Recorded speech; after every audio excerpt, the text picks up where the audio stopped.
Okay, now I want to read to you because I love to read to you, and I don't think it's no problem for me, and it's a reinforcement for you to just hear this again. Just continue to just soak it into your brain. Here we go. Let's read this together. James, a bondservant of God and of the Lord Yeshua the Messiah, to the 12 tribes who are dispersed abroad, greetings. Consider it all joy, my brothers and sisters, when you encounter various trials, knowing that the testing of your faith produces endurance. And let endurance have its perfect result, so that you may be perfect and complete, lacking in nothing. But if any of you lacks wisdom, let him ask of God, who gives to all generously and without reproach, and it will be given to him. But he must ask in faith without any doubting. For the one who doubts is like the surf of the sea, driven and tossed by the wind. For that person ought not to expect that he will receive anything from the Lord, being a double-minded man, unstable in all his ways. Now the brother of humble circumstances is to glory in his high position, but the rich person is to glory in his humiliation, because like flowering grass he will pass away. For the sun rises with its scorching heat and withers the grass, and its flower falls off, and the beauty of its appearance is destroyed. So also the rich person in the midst of his pursuits will die out. Blessed is the man who perseveres under trial, for once he has been approved, he will receive the crown of life which the Lord has promised to those who love him. No one is to say when he is tempted, I am being tempted by God. For God cannot be tempted by evil, and he himself does not tempt anyone. But each one is tempted when he is carried away and enticed by his own lust. Then, when lust has conceived, it gives birth to sin. And sin, when it has run its course, brings forth death. Do not be deceived, my beloved brothers and sisters, for every good thing given and every perfect gift is from above, coming down from the Father of lights, with whom there is no variation or shifting shadow. In the exercise of his will, he gave us birth by the word of truth, so that we would be a kind of firstfruits among his creatures. You know this, my beloved brothers and sisters. Now everyone must be quick to hear, slow to speak, and slow to anger. For man's anger does not bring about the righteousness of God. Therefore, ridding yourselves of all filthiness and all that remains of wickedness, in humility receive the word implanted, which is able to save your souls. But prove yourselves doers of the word, and not just hearers who deceive themselves. For if anyone is a hearer of the word and not a doer, he is like a man who looks at his natural face in a mirror. For once he has looked at himself and gone away, he has immediately forgotten what kind of person he was. But one who has looked intently at the perfect law, the law of freedom, and has continued in it, having become a forgetful hearer, but an effective doer, this person will be blessed in what he does. If anyone thinks himself to be religious, yet does not bridle his tongue, but deceives his own heart, this person's religion is worthless. Pure and undefiled religion in the sight of our God and Father is this, to visit widows and orphans in their distress, and to keep oneself unstained by the world. All right. Now, this section right here, James chapter 1, verses 2 through 4, is what I want to spend a decent amount of time on this evening, talking with you about this, because this particular statement is really, really packed full of information. I think we need to look at some terms, explore some ideas, because I think that you can tell that I think that you can tell that what's going on here is that James verse 1, which is what we talked about last time, is kind of like an intro saying who he is and who he's writing to, and how he views himself and how he views them. So that was like a good intro to the study. Now this couple of sentences here, or maybe it's one sentence, is really, I feel, a thesis statement for a good chunk of this book. I think, in fact, that you could basically say this statement encapsulates the whole book, and that all the stuff that we're going to be dealing with coming up through the next 5 chapters is a reinforcement of this statement. There's all kinds of examples, all kinds of tangents, but everything is directing us back to this particular statement here. Consider it all joy, my brothers and sisters, when you encounter various trials or temptations, knowing that the testing of your faith produces endurance, but let endurance have its perfect result or work, so that you may be perfect and complete, lacking in nothing. Now, because I think this is so critical, I want to spend just a moment to lay out for you a few details about this sentence.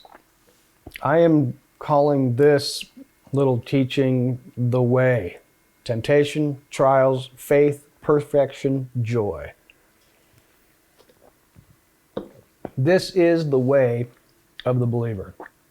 Now, first I want to bring your attention to this. I have put up the same verse on the screen, but now it has the Greek attached to a few key phrases.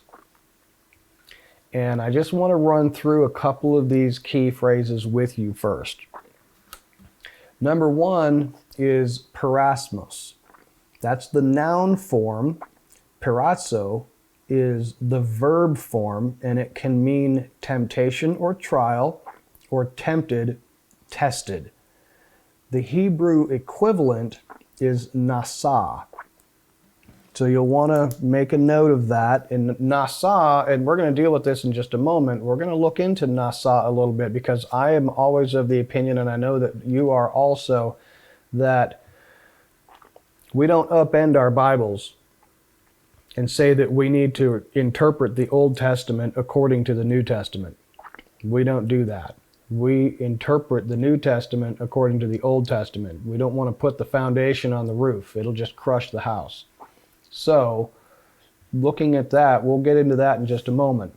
Now, the next word I want to bring to your attention here is dokimian, that is related to perasmos and perazzo, but is more specifically, has nothing to do with temptation. It only has to do with the testing of what the quality of something is, the veracity of something. It's a test. Okay, so then we have pistis. I know that you have looked at this word. This is equivalent to the Hebrew word emunah. This means either belief, some people call it faith, some people call it faithfulness. One is a verb and one is a noun. It can be interpreted both ways, and I think we need to interpret it both ways. So let's take a look at that. We also have teleos, so that you may be perfect. Teleos, that is end, completion, perfection, the goal, or maturity. Have you guys, you're familiar with this term, or a certain derivation of it, right? Telos, have you heard that before?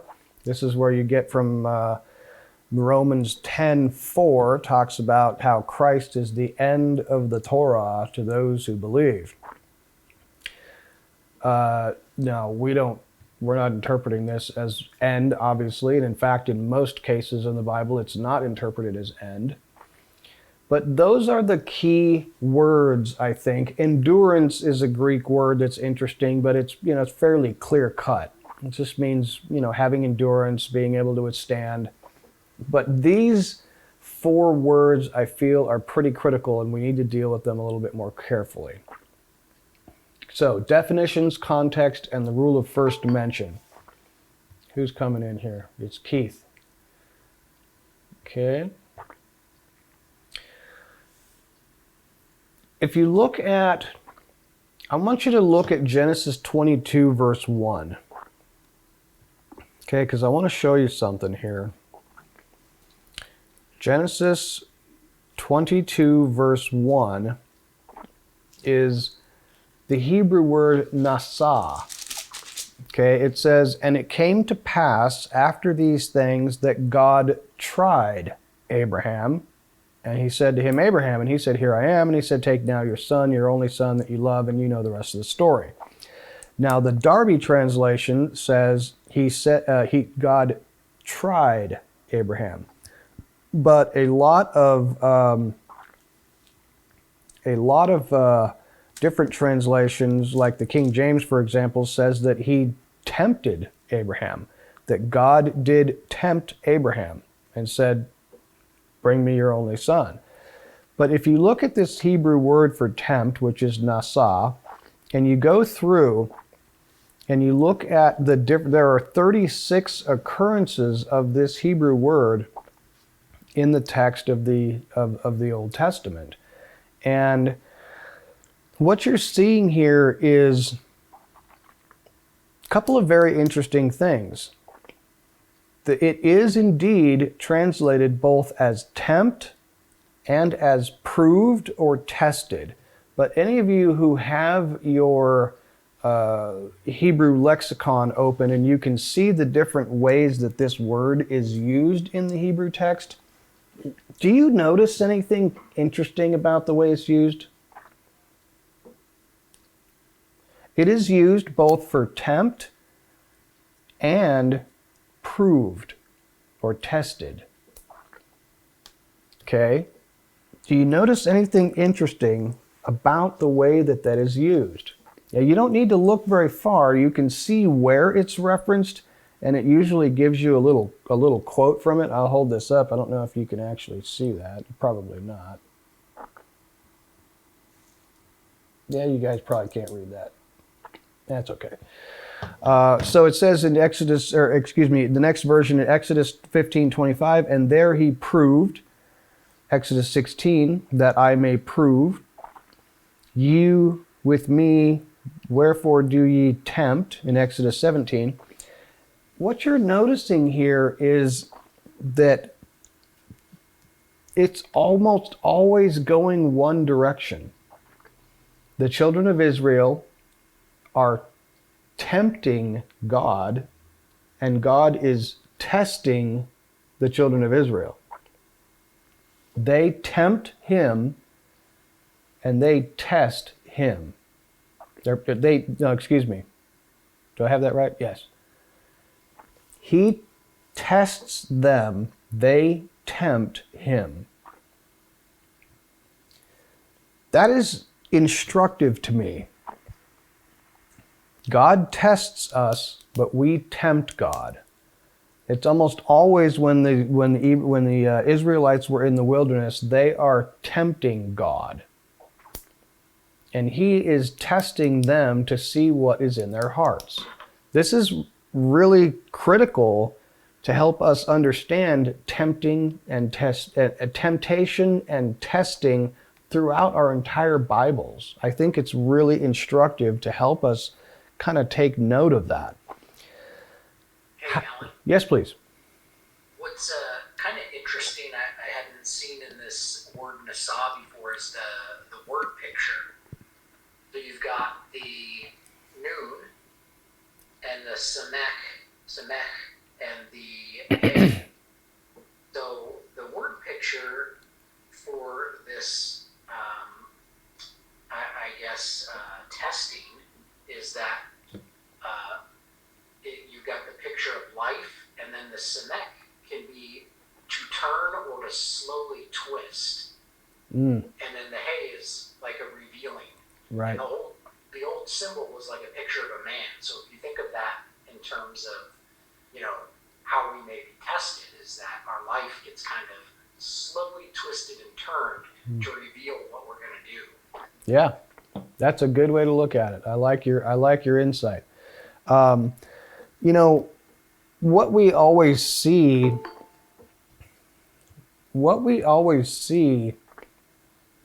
is that we tempt God through our unbelief and distrust of him. That happens all the time, and this is what you're seeing a lot throughout the usage of this word Nasah. And then when we distrust God, it's almost like we take the part of the accuser. We're saying to him, I don't trust you. I don't believe you. We're testing his veracity. And I think that this is really challenging. I mean, do we have a right to test God? Do we have a right to tempt him? Why? Angela says, no, we do not. What are your thoughts, Angela? Why do you think we do not have the right to test God? I mean, certainly he can withstand a little testing, but I mean, why does he seem to be so, you do not have the right to test God? Tracy? We're told. Sorry. We're told to test. I'm sorry. Go ahead, Jimbo. We're told to test him in one regard, and that's with regard to tithing. I do remember. Yeah, I do remember the passage you're talking about. Test me in this. Right. Yeah. Yeah, that's true. Tracy?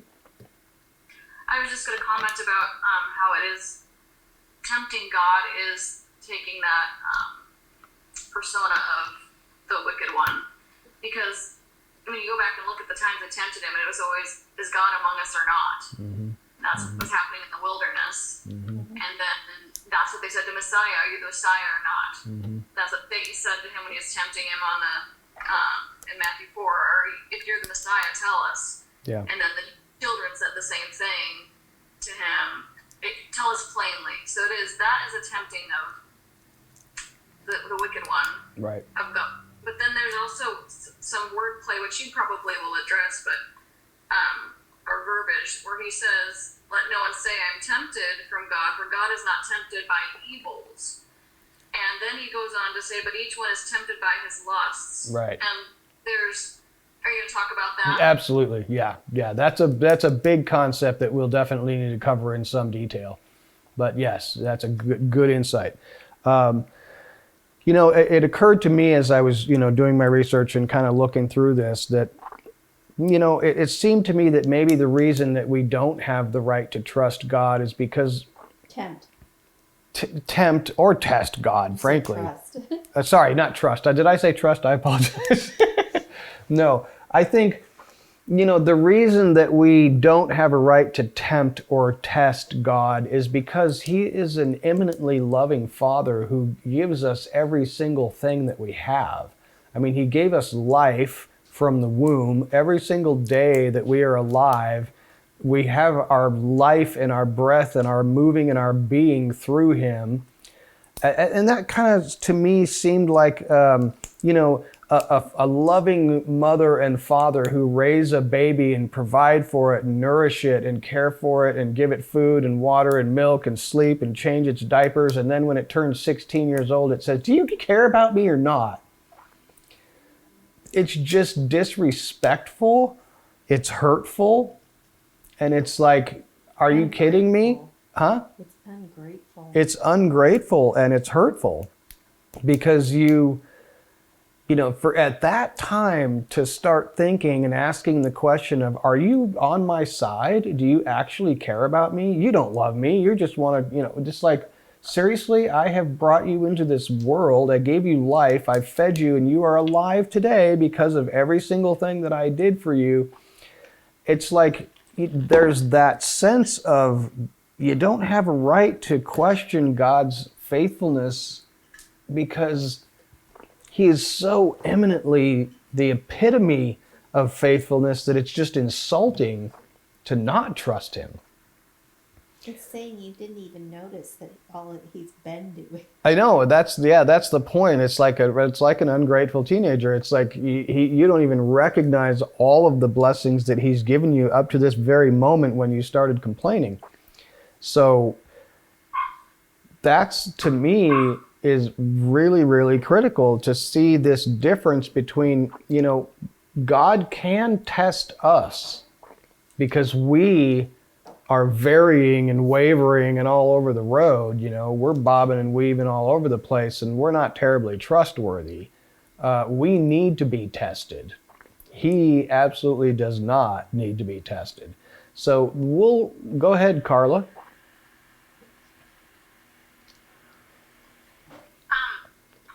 A lot of times people look at it as like God's testing you to see what you'll do, but more often than not, it reveals yourself to yourself. Yeah. And it's to your benefit because you see your heart, and he already knows it. I think that's a great insight. We often need to see ourselves. He knows what's inside of us, but we don't a lot of times. That's a great insight. Let me ask you this. On the next little section of this slide here, I put, is your conviction, this is going back to that word pistis for the word faith, is your conviction being tested or your faithfulness being tested?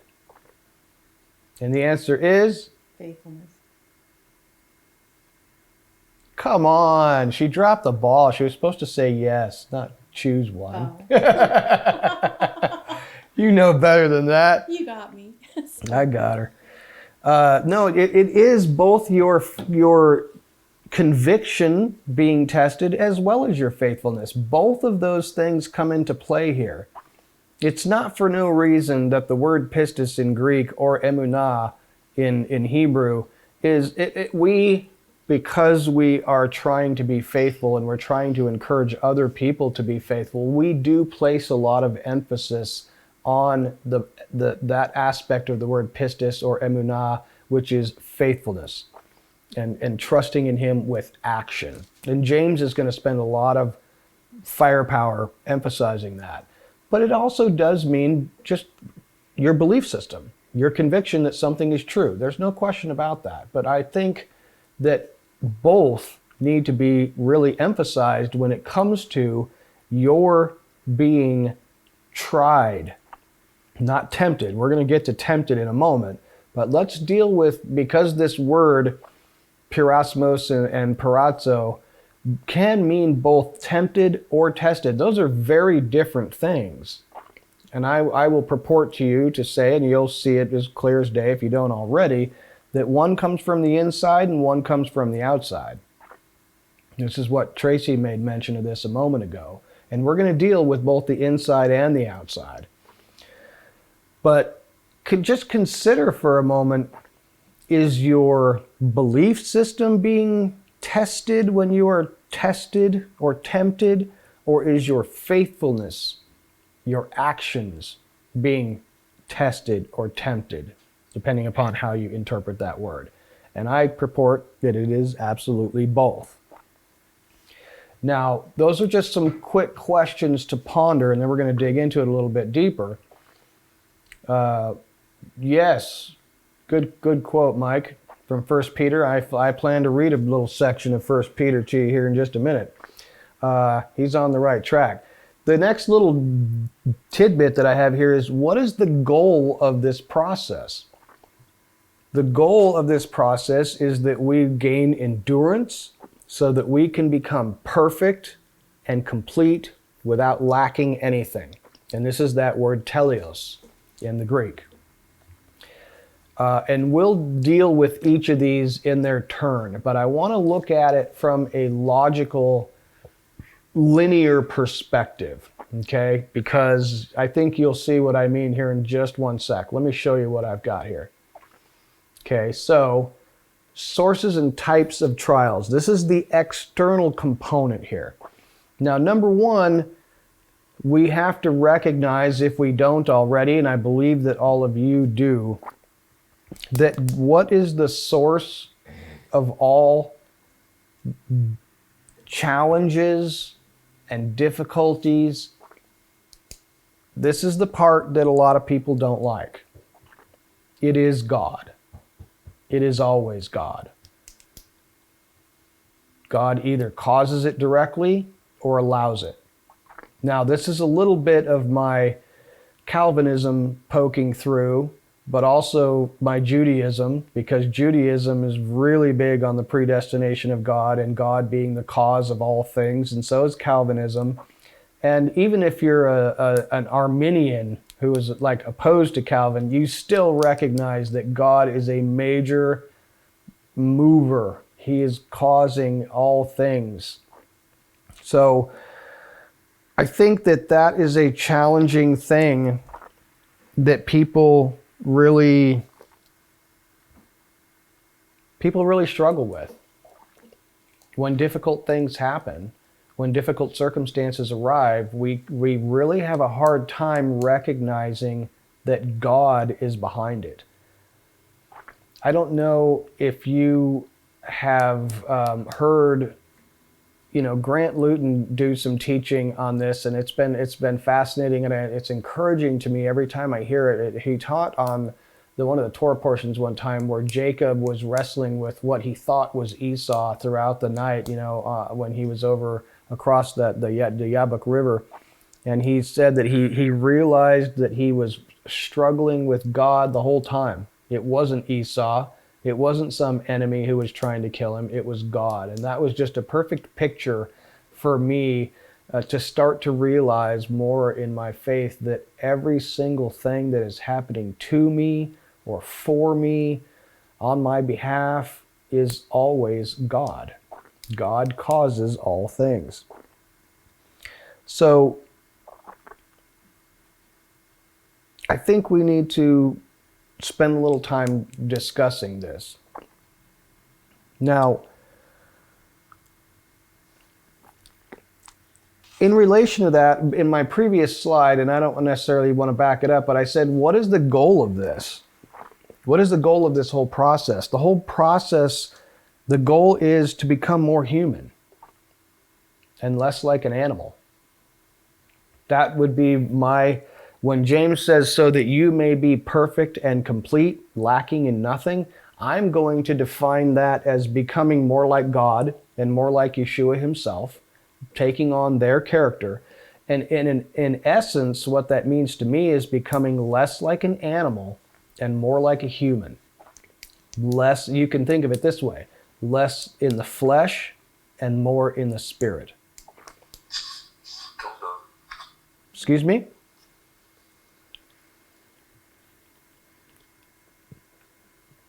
Did you intend to say something, Jimbo? Yeah, are you going to be an Esau person or are you going to be a Jacob person?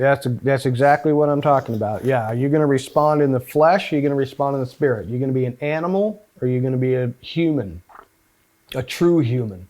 In the sense that God and the Messiah Yeshua are the ultimate pinnacle of what it means to be a benevolent, loving being. And I think that this is what James is trying to tell us. If we follow this process, this is really significant for helping us to reach that goal. When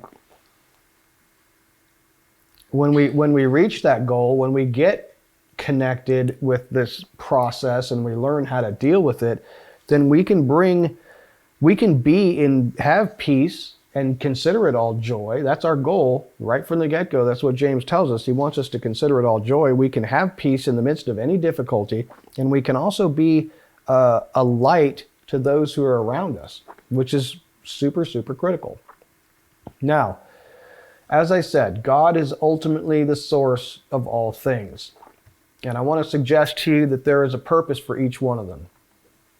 The purpose is sometimes punishment or correction. The purpose is sometimes testing us to see how we're going to perform. And sometimes the purpose is inexplicable. We just don't know what it is. We don't know why he's doing it. It doesn't make any sense.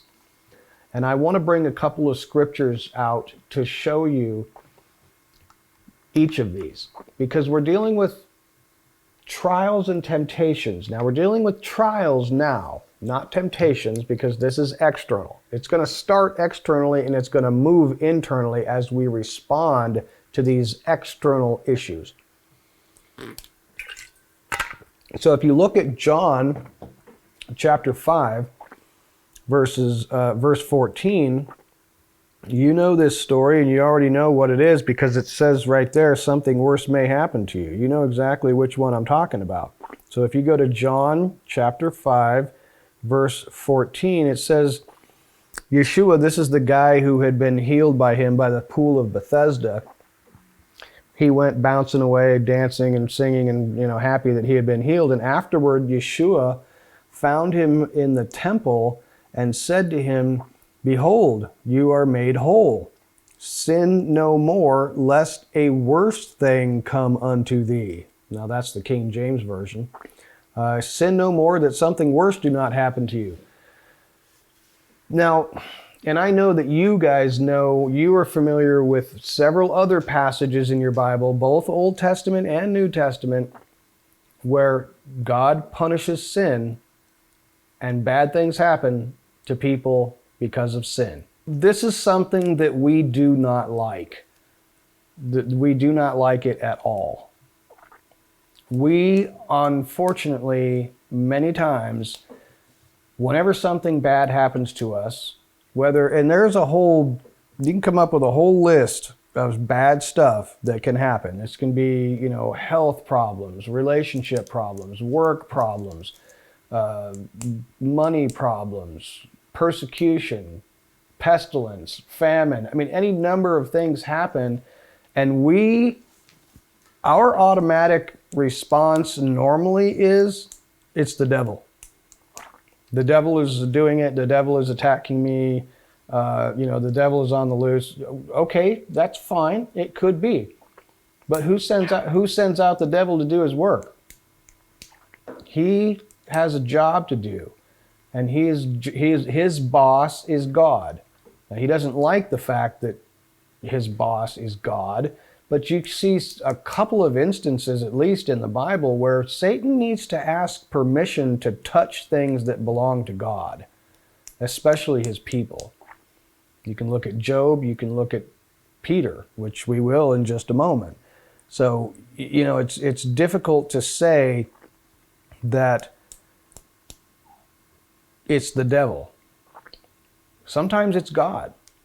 We often forget that some of the challenging things that happen to us are because of our own stupidity. In fact, I'll go ahead and tell you that I can go ahead and guarantee you in my own life that 97.9% of every crappy thing that has ever happened to me has been 100% my fault.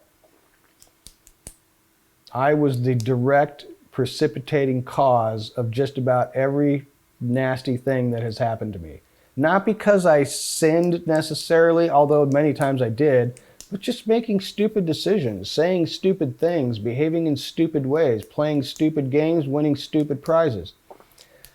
I did it a lot, and there is plenty of punishment that has been doled out to me for just acting stupid, for making stupid decisions.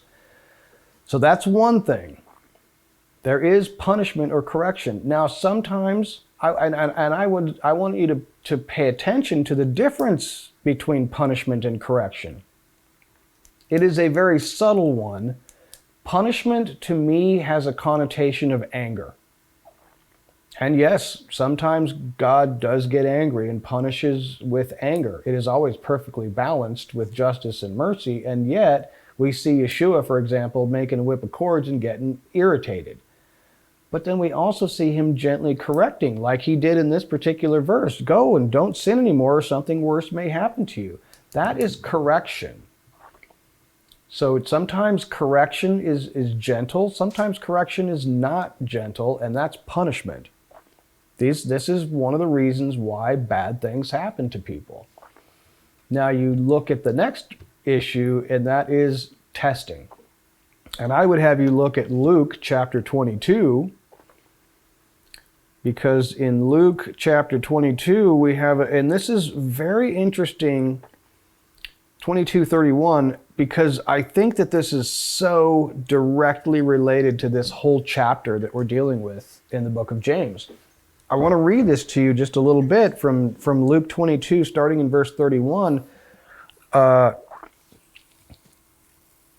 Yeshua says to Simon, Simon, Simon, behold, Satan has demanded to have you, to sift you as wheat.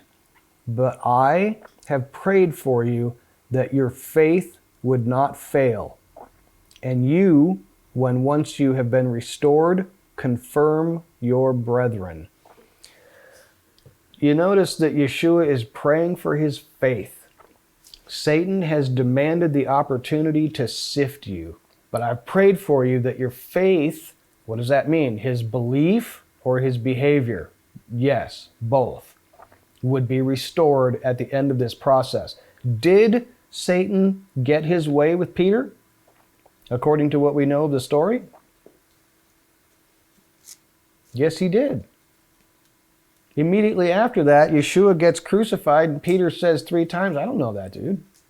I've never seen him in my life. He runs away, and he hides. His faith or faithfulness, one or the other, or both, completely failed him.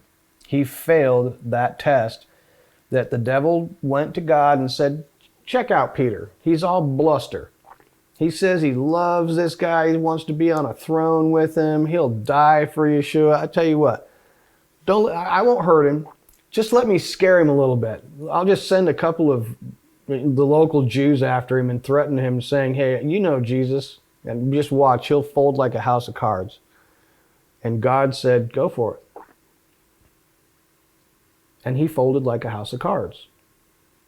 God's not just going to... Now, you saw what happened with Job, and I think we'd like to think in our minds that Satan says, behold, my servant, check him out. Yeah, you got a hedge of protection around him. If I mess with him, he'll fold like a house of cards, but then he doesn't. He withstands, and he stands strong. Job did do that. Peter did not. But his faith was restored. And I think you can tell from the context here that Yeshua knew what was going to happen. When you have been restored, notice that text says, when you have been restored. He knew he was going to fall away, and he knew that he was going to be restored. And then what? Strengthen your brothers? Strengthen your brothers.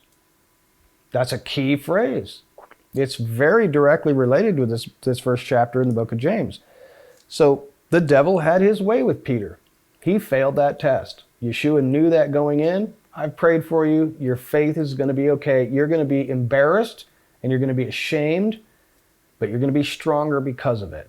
Maybe it won't happen next time. And we know that it did succeed on Peter's behalf, because according to tradition, the dude was willing to die, and he did die a gruesome death at the hands of his enemies. You know, he wasn't afraid anymore. Tracy? Something that's I've been thinking about a lot recently is, it kind of brought to mind when you were talking about how he knew Peter was going to fall away, but that he says, but when you are returned, like, but I know you're going to come back, kind of thing. You're going to repent. A lot of times we go through hardships, and he says, strengthen your brethren. So it's like, I totally believe that some of the things we go through maybe is no direct fault of our own or whatever, but it's doing something. Yes. So I always tell people, like, you're going to go through things, but just understand that it's doing something. It's not for nothing. Absolutely. You may not ever that it is, but you may get to help somebody because of this thing that you went through, and that's happened so many times. Yep, absolutely. So thank you for bringing that up, because that is a beautiful segue into my third category. Angela, go. That was so awesome what she just said. I'm sorry. You got a microphone? Can you guys hear her? Yes, very well. All right. Tracy, that was so cool. Yeah, go tell it. Tell it, Alan, Angela. This is the thing, consider it all joy when you encounter various trials. Mm-hmm. And then you just said, once you have been restored, strengthen your brothers. Joseph in Genesis 45:5 said to his brothers, do not be grieved or angry with yourselves because you sold me here, for God sent me before you to preserve life. So Yes. He's considering it all joy that he's gone through this thing that wasn't really his fault, but if he had kept his mouth shut about his dreams, maybe. So, I mean, he did do something that probably wasn't wise, but here he is, and he's gone through this, and now he is strengthening his brothers, considering it all joy that he has gone through this trial because it was all for good. That's a fantastic insight. And I think I can clearly see at the end of the story that he's saying to his brothers, hey, don't be upset. God did this for a reason. That's a beautiful, beautiful attitude. My question is, did it take him 20 years to get to that attitude? I don't know. There does seem to be some textual evidence in the midst of his suffering that he was entrusting himself to a faithful Creator. And that he was, you know, it's fantastic that he reached that point. My goal for you, the whole point of what I'm hoping to talk about this evening, is that it not take you 20 years to get there. I'm not saying Joseph is a bad example. I'm just saying I would love if we could... I think we need to go a little faster. I don't think we have a whole lot of time to I am in a hurry, because I think, you know, trouble is coming. Trouble is here, and it's probably just going to get worse. We need to get with the program here. And I'm hoping that some of the things that we'll talk about tonight will help us to get there a little bit faster, because we don't have 20 years to figure out how to deal with trouble. I don't think that's going to work. I mean, it'll work. God is gracious and it'll work. But I'm just saying, man, it would be so much better if we had a better attitude sooner. So thank you, Tracy. And my third point that goes right to what you were talking about is mysterious stuff that you have no idea what's going on. This is from John chapter 9. Take a look at John chapter 9, right there near the beginning. Starting in verse 2, for example. They came across this guy who was born blind in John 9:2, and his disciples asked him, "Rabbi, who sinned, this man or his parents, that he should be born blind?" And Yeshua said, "Neither this man sinned nor his parents, but it is that the works of God may be manifested in him." This, to me, speaks specifically about stuff that's just inexplicable. Now, I want to bring out a point here that you will often hear the expression, "bad things happen to good people." That is just not true. Why is that not true? Because we're all bad. That's right. Because there are no good people. And I know that one of the things that really troubles people is, and this gives the Jews fits, and I'm pretty confident that this is the reason that Orthodox Judaism believes in reincarnation, is because they see the death of a child and they cannot explain it. A child is like an animal. It wants what it wants, and it wants it now. Now, am I saying that it's okay if children die because they're animals? No, I'm not saying that. Absolutely not. I am simply saying I don't know why children die. I think it's a horrible, horrible tragedy that breaks my heart, and I don't understand it at all. But nothing happens for no reason. Why was this guy born blind? I mean, I think the text said he was fairly old. You mean to tell me that this guy was born blind and then got healed for what? That the works of God may be manifested in him? I heard a test. So, this literally says to me that this guy didn't do anything wrong. This is not a temptation of the devil necessarily. This is to bring glory to God. So, there are those sufferings that happen to us that are just inexplicable. We have no idea why they happen, but it is for a reason. And here's the thing that I want you to consider. It may have nothing to do with you. The suffering that you are going through may have nothing to do with you, meaning on either side of that equation, you didn't do anything wrong to merit this suffering. And also, if it gets resolved, it's not going to redound to your benefit. It's of no benefit or no guilt to you. It's for someone else entirely. Someone else is going to learn something or be encouraged or be strengthened by what you suffered, but you don't get anything out of it at all. That's what it means. Another way in which it's important that we be willing to sacrifice our lives for the sake of someone else. That we may be suffering something that is going to be a benefit to someone else and we don't even know about it. Tracy? It's funny that we're talking about this because with what Ella's been going through, I actually took that verse, this from John 9, and I posted it on my sewing page, and I said, "May your works be made manifest, O Lord." So it's just was a kind of a different way of thinking about things, where when you are going through something, pray that way. May your works be made manifest. Right. I know it's doing something, so let's do it, you Right. know? Right. And just glorifying him to anybody I could about how he was teaching me what to do for her. Like, I'm having no help from doctors. I've had one good doctor, and the rest has just been God. Like, the doctor hasn't done anything for us as far as making her feel better. not one thing. It's all been God guiding me. So I'm just making sure everybody knows that, you know. And that's important, especially today.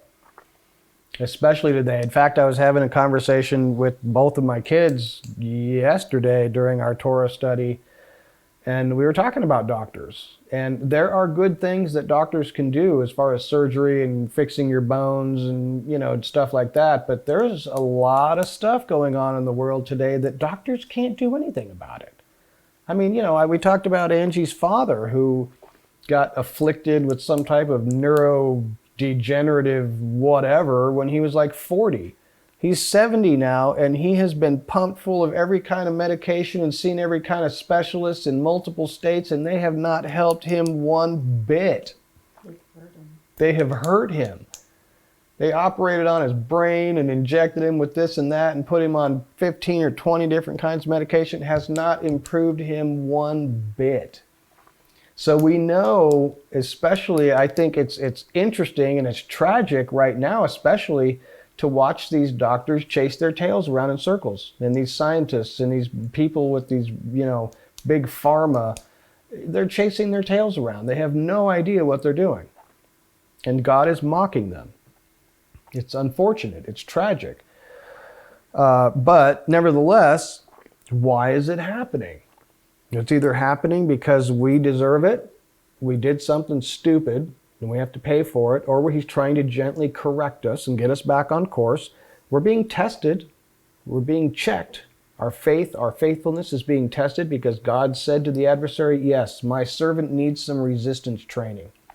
You're the resistance coach. Go and check him out. Angela? Is part of your testing idea approving, like when you melt metal and the dross comes to the top so you can take it off? And I So this probably is should have brought that forward a little more. But yeah. yes, that is what the he's whole, doing to bring the dross out. Yeah, that's the whole point of, I think, both of these Greek and Hebrew words for testing is to, you know, put a lump of gold that's embedded in rock and a bunch of other junk into a crucible and heat it super hot so that the good stuff rises to the top, and or the other way around, you know, the bottom, it gets heavy, the gold sinks down, and the dross is on top, and it separates. Absolutely. It's easy to, it becomes more pure. That's the whole purpose of testing in that sense. And that would make us complete. And that would make us more complete and perfect. Absolutely. Pure. Absolutely. More pure. But then there's this category of external trials and tribulations that are just, they just happen. And I think we're going to get to this in just a second, but the important thing is to remember it's all God. God is behind every single bit of it. Is he the author of sin? No, he is not. We're going to get to that in a second. But look at this next thing. Purpose and perspective. Can you always count it joy? Can you always consider it all joy when you encounter various trials, knowing that the testing of your faith produces endurance? What if you're being punished?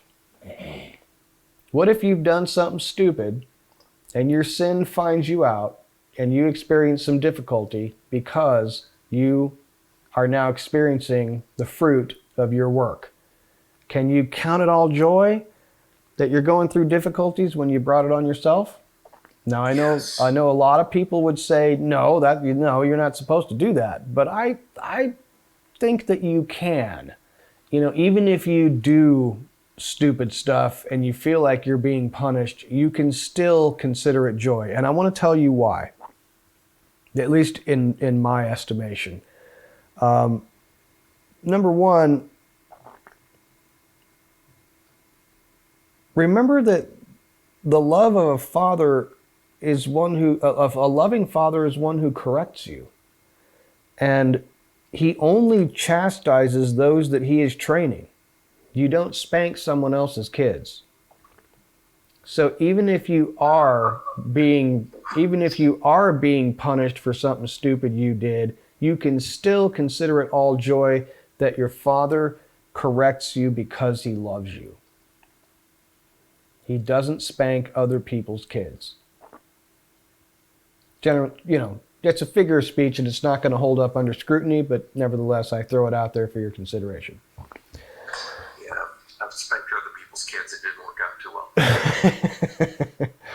But I want to bring this to your attention, because this is a parallel passage in 1 Peter chapter 4. Bless you. 1 Peter 4, 12 through 9. This is such an interesting passage that is really, really connected here. It says, "Beloved, do not be surprised at the fiery trial when it comes upon you to test you, as though some strange thing were happening to you. But rejoice insofar as you share the Messiah's sufferings, that you may also rejoice and be glad when his glory is revealed. If you are insulted for the name of Messiah, you are blessed, because the Spirit of glory and God rests upon you. But let none of you suffer as a murderer or a thief or an evildoer or as a meddler in other people's affairs.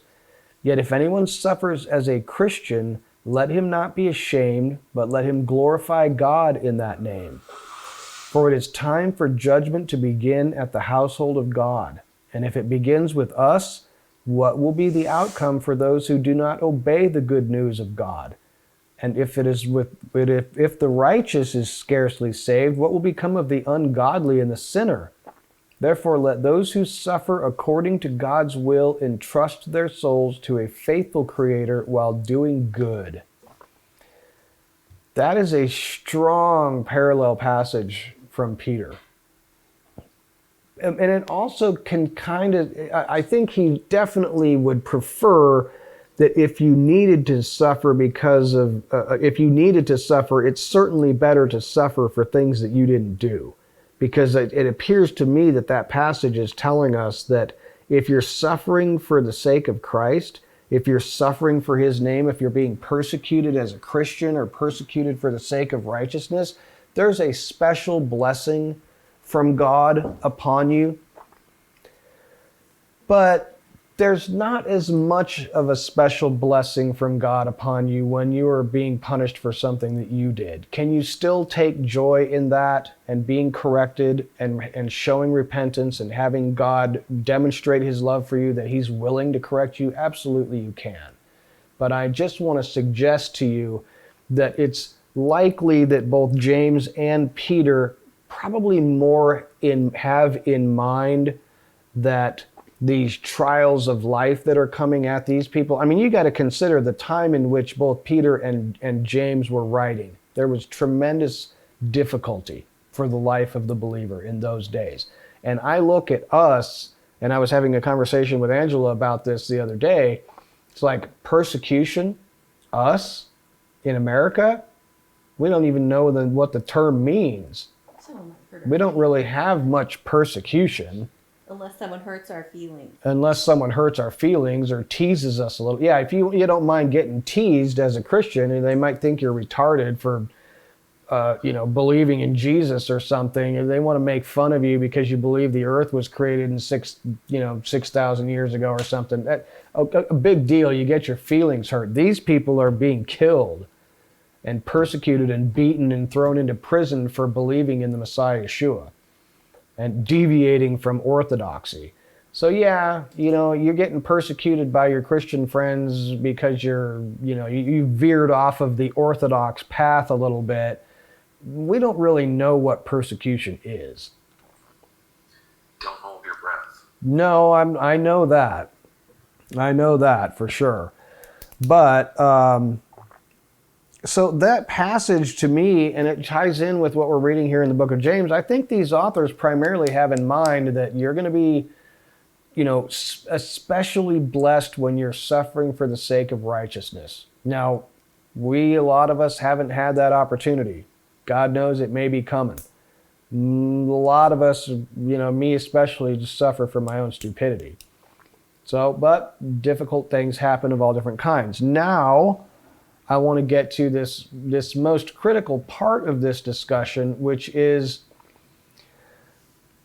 going from Yetzer Hara to Yetzer HaTov, going from beast to man. This is the internal portion. What do we do when we are stricken with these difficulties? This is the critical part. What is Yetzer? What? What is Yetzer? Yetzer? Inclination. Inclination, the evil. Inclination, the good. The good inclination versus the evil inclination. Yetzer hara, Yetzer hatov. What? Jacob versus Esau. Jacob versus Esau, yes. So, this is the critical part of this whole discussion, okay? What do you do when these difficult things happen to you? Your initial natural reaction, and notice that word natural, because James is going to talk a little bit about natural reactions, and it's not good. Your natural reaction immediately is going to be fear, anger, denial, frustration, perhaps retaliation. These are the natural responses to difficulty. And I don't say to you that you should not feel this way, because that you are human.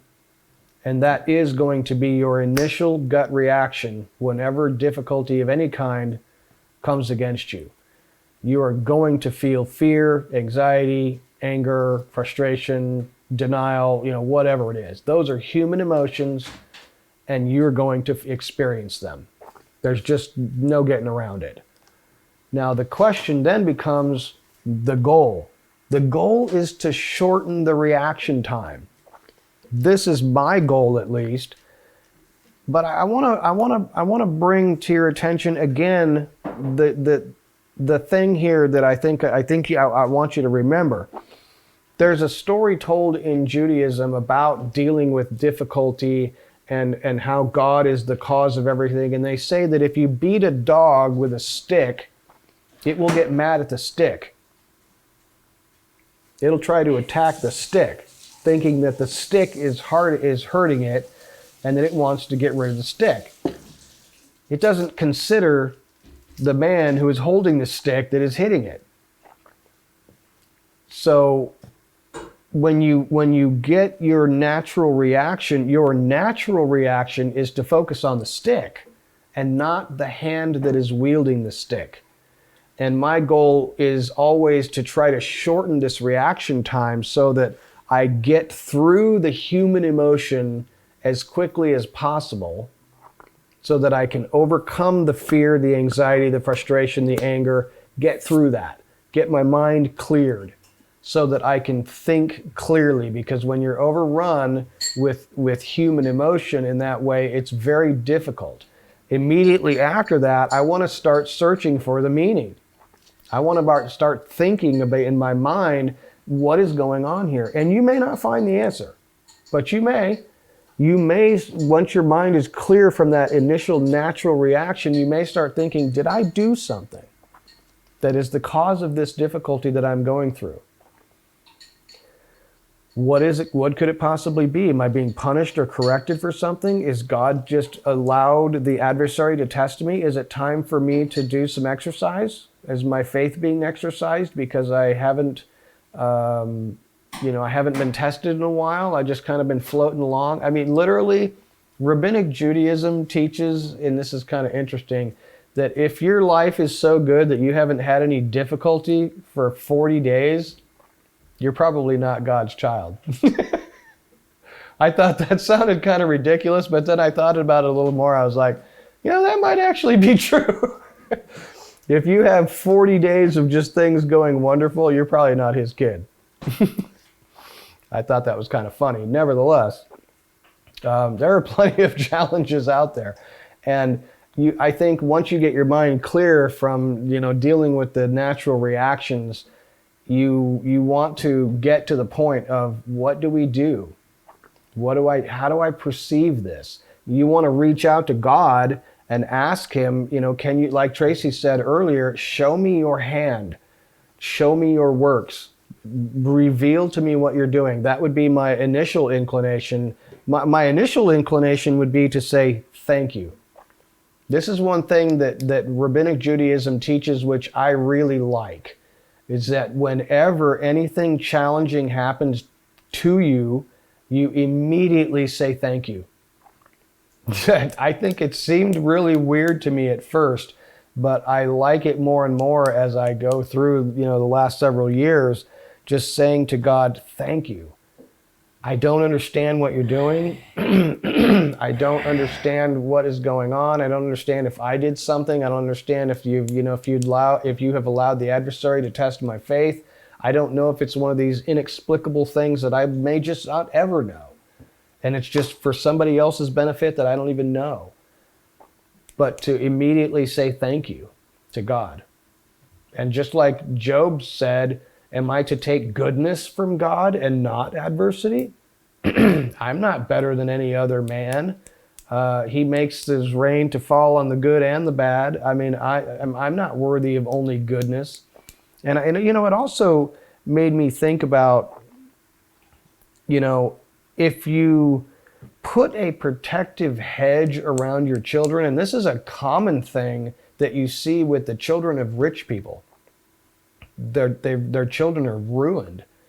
They're destroyed because they give them everything. They protect them from all kinds of consequences, and the child ends up destroyed and a worthless human being because they haven't had to go through challenges. They haven't had to overcome different things and face difficult challenges and face adversity and overcome it. I mean, you kind of have to go through difficulty if you're going to become a more mature spiritually person, but even temporally, even out there in the world, if you don't undergo some kind of difficulties, you just don't have that toughness. And I think that that's pretty critical, that God loves us enough to say, I don't want my children to have, I'll give them all kinds of blessing and I'll protect them from a lot of different forms of evil and difficult stuff. He is teaching us humility, absolutely. I'll protect you from a lot of different kinds of stuff, but if I protect you from everything and I put you in this little insulated bubble where nothing can touch you, you're going to be incredibly weak. You're not going to be any good to anybody. So that's that's one of those things that really is troubling. Hey, Alan. Yes, please. Just wanted to, when you were talking about that natural reaction that we get, whether it's fear, anger, frustration, something that I've been dealing with at work and chatting with you about, the week before this week was really tough. And my gut reaction to things were definitely not in the right place. And that scripture I just pasted in there, I think one of the things that are, one of the points in there that's super important is trying to hold every one of those thoughts in captivity to obedience. Mm-hmm. And if we can keep that on the forefront, it really squashes down that gut reaction. Yeah. Yeah, it's an absolutely excellent insight. Tracy? That verse, hearing him say it that way, is you're either being taken into captivity by your sin, or you're taking those thoughts into captivity. Yep. That whole man beast thing. Absolutely. And I know that you guys, this goes right along with that passage that you all know in Philippians chapter 4, where it says, think about these things. If there is anything good, if there is which passage I'm talking about, then the God of peace will be with you. That really has to do with taking your thoughts captive as well. That not only means to captivate those negative, fearful, challenging emotions that you're facing and to replace them. And we've talked about this a while back, maybe a year ago, or I don't know how long ago it was, that we were talking about replacing those thoughts with the promises of God, the love of God. You got to replace those negative things. That has more in-depth kind of like taking those thoughts captive, which is super critical. Gracie, did you want to pipe in? I wasn't able to catch the reference that Mike had put up on there. Can we have It's in the chat thing. Do you know how to get to that chat thing? I can't see it. This speakers anymore. There's a little bubble thing here. Mike, you want to just tell everybody what that was? Yes. It's 2 Corinthians 10:3. Thank you. Thank you. It's just talking about walking in the flesh versus kind of that spiritual war going on and holding our thoughts in captivity. Yeah. Thank you. Appreciate it. Absolutely. That's good stuff. That is such a critical component of dealing with challenges. And I think that is, if you can start that process of captivating those negative thoughts and replacing them with the promises of God and the love of God and that kind of stuff, you're going to be moving along the path to becoming mature, becoming more complete, becoming able to consider it joy. And I think I didn't go into depth here, but you can look at that word joy. It's like a calm contentedness. That to me is not only good for you, but that is going to redound to the people around you. If they see you facing really difficult challenges and circumstances with a certain type of calmness and joy in the midst of difficulties, you're going to have an impact in their lives. And I think that's when they're going to ask you, what is the reason that you're like that? Then you've got a wide open door to tell them, let me tell you why I have this perspective. So that's super critical. I want to just cover a couple quick things before we wrap up here. And one is, pitfalls to look out for, because this is the challenge, and being careful with your actions. And I'm going to deal with this in a little bit more detail right now. Number one, getting stuck in natural mode. Man, that is a real challenge here, is getting stuck. And some people just can't seem to get past this point. They just are struggling with overcoming those negative emotions and trying to focus on the promises of God. And it almost sounds like a Jedi mind trick, and this idea of mind over matter and just believing the right thing. And to a degree, that is absolutely what it is. I can't really put it any other way. God is not going to magically take away your fear. That's not. There's nothing in the text anywhere in the Bible that I'm aware of. There are so many proverbs and psalms that talk about David facing his fears and filling his mind and his heart with songs and hymns and spiritual songs and taking those thoughts captive, just as Mike said. And unfortunately, the biggest pitfall for most people is getting stuck in reacting in natural mode. Just getting stuck in the fear, anger, denial, frustration, retaliation mode. They just can't seem to get a hold of their thoughts. And that's challenging. I know that is, because I am a person who has struggled for a long time with controlling my thoughts. It's the greatest challenge that I've ever faced in my life, is controlling my thoughts. And I'm still learning it. And it could be that God has allowed me to struggle with my thoughts all this time, because maybe it'll come in useful for someone else later on. I don't know. But I do know, you remember Paul telling God, I got this thorn in my side and I prayed 20 times, God, just take it away from me. And he said, nope, it's there for a reason. I don't know what that reason is for me, but I've struggled with that too.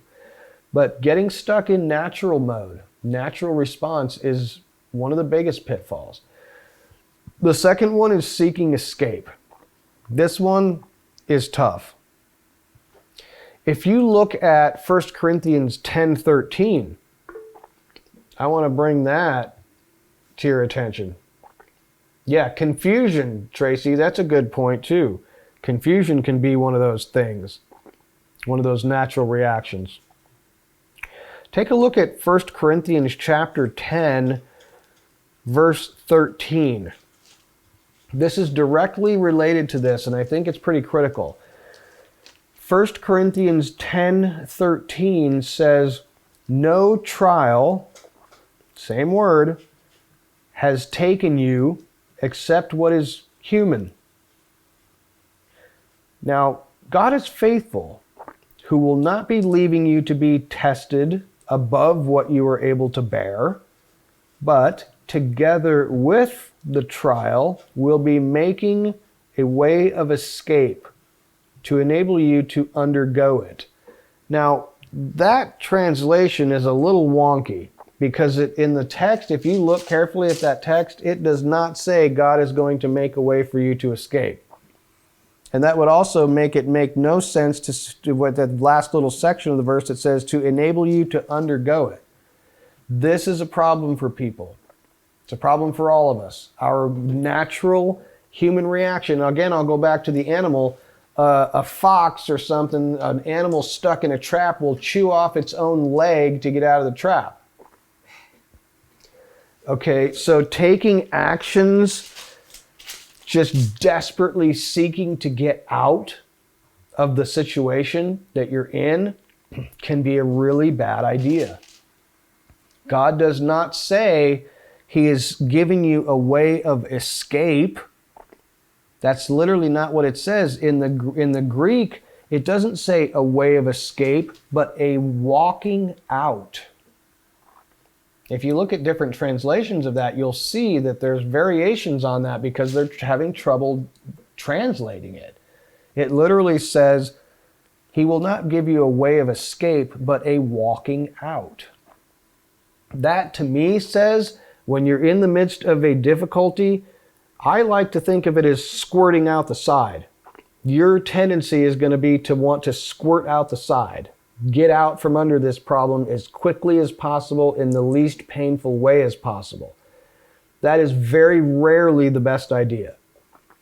Whatever it means, the goal, I think, according to this passage in 1 Corinthians, is to go through the tunnel and come out the other side. Don't try to dig a hole on the side to get out of this tunnel. You got to go right through it. And He will not allow you to be tested beyond what you're capable of enduring. Now, I know that a lot of times it can seem like it's way beyond what you're capable of enduring, but when you get to the end of it, when you get to the end of the tunnel, you'll go, okay, my goodness, I literally didn't know if I was going to make it through that. But somehow I did. Baruch Hashem. Hey, Alan. Yes, ma'am. That verse you just picked up on, we talked about a few weeks ago. In 1 Corinthians? Wait, remember, let him who thinks he stands take heed lest he fall, when we were talking about Ephesians. Everything before that is about what they did in the wilderness. Mm-hmm. And you're right, there wasn't an escape. It's not like they got out of it. No, you got to go These through are it. the things, the grumbling, the idolatry. He's like, he's telling them these are the lessons they learned in the wilderness.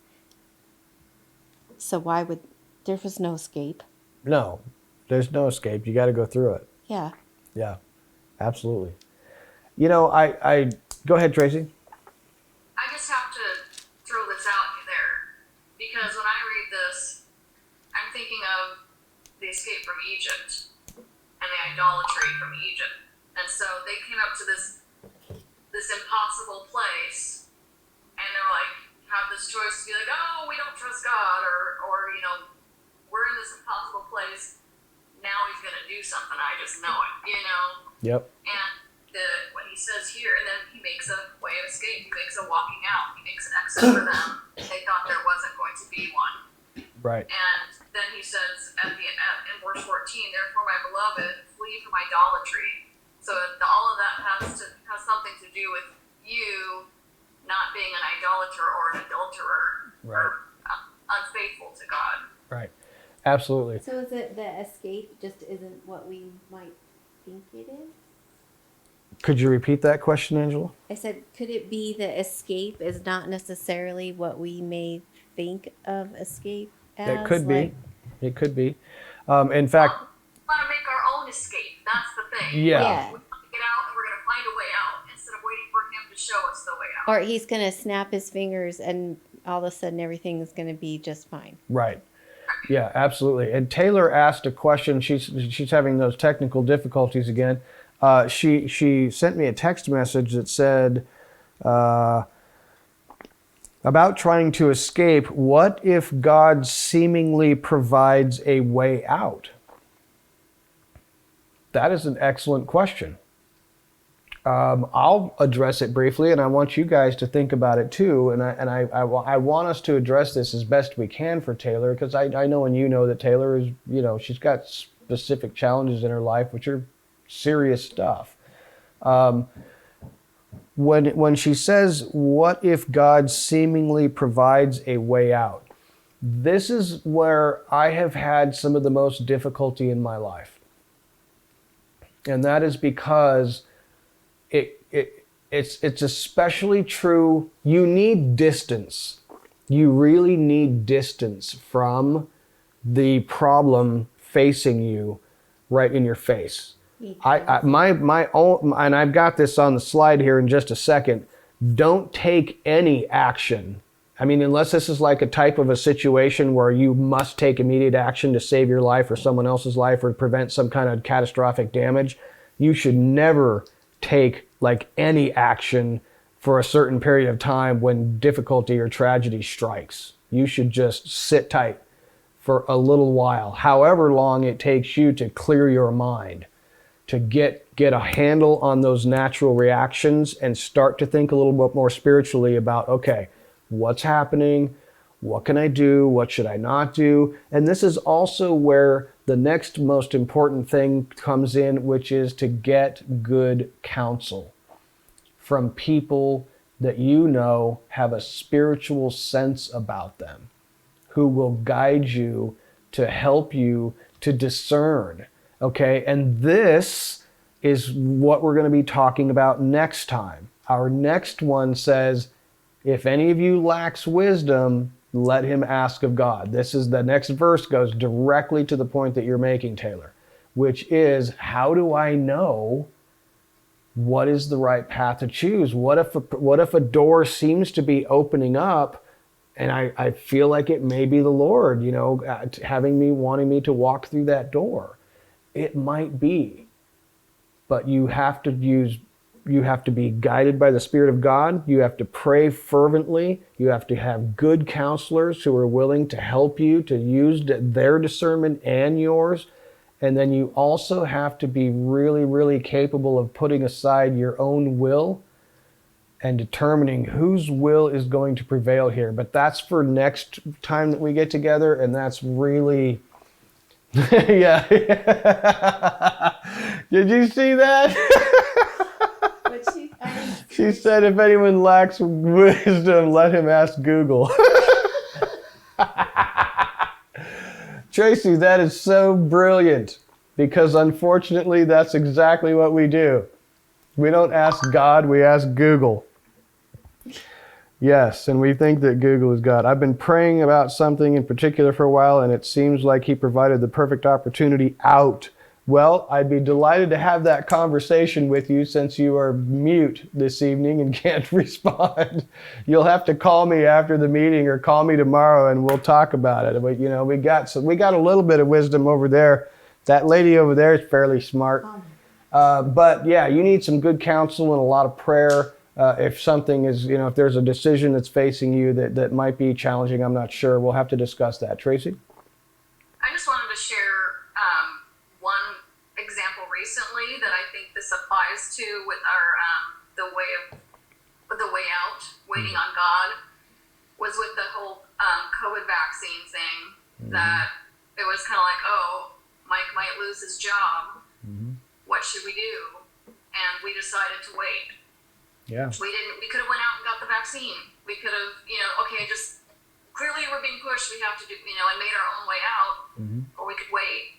And there's this, we had a deadline. It was like January something or other, and we're waiting. And then like right at the last hour, it comes through that, I think it was a bill is passed or something. I don't remember what it was now exactly, but it was God. We were just like, see, there he is. We waited on God, and he made the way. And what does he say? Stand still and see the... Stand still and see that I am God.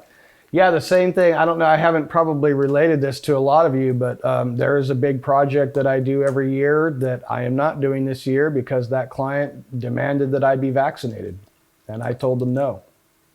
And I lost a big chunk of money. And that's okay. I decided that, wasn't going to do it. Wasn't that important. God is my provider. I had enough money anyway. We just wasn't going to do it. So, there it is. So we have to trust in God. But Taylor, I'd be delighted to chat more about that for sure. If you'd like to, please do. But seeking to escape, yeah, that's a really, really difficult one, because doors will open up, which can be a temptation or they could be salvation. And you have to have great wisdom, and you need good counselors to help you work through that. Reacting badly in general, I think, to me, that has to do with losing patience. It has to do with complaining, blaming others, getting mad at God, and one stupid decision begetting another, just kind of snowballs. Those are bad reactions. Losing patience, we want endurance here. Long suffering may be necessary. And we don't want to become like the children of Israel in Exodus chapter 6, verse 9, where it talks about, Moses is coming to them saying, hey, we're leaving Egypt. And they just couldn't listen to him. They couldn't hear him because it says that they had shortness of spirit. They just were deflated, and they had lost patience. They had lost their endurance, and they didn't even believe him when he said, we're leaving here. They couldn't believe him because they just had run out of juice. This is what he wants for us. If you remember the passage, so that we will have endurance and be perfect and complete, lacking in nothing. We want to build stamina. This is my last slide, I apologize. We want to build stamina and endurance. We want to become mature and complete. Those are the things that we are trying to achieve here, so that we can have joy in the midst of difficulties and trials and circumstances. Circumstances are brought to you by God. Be grateful for them to whatever degree you can.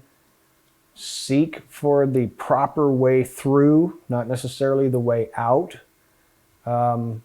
There's so much critical learning to happen during this section, but the next section is also super critical, which is like asking God for wisdom. So we're going to deal with that next time.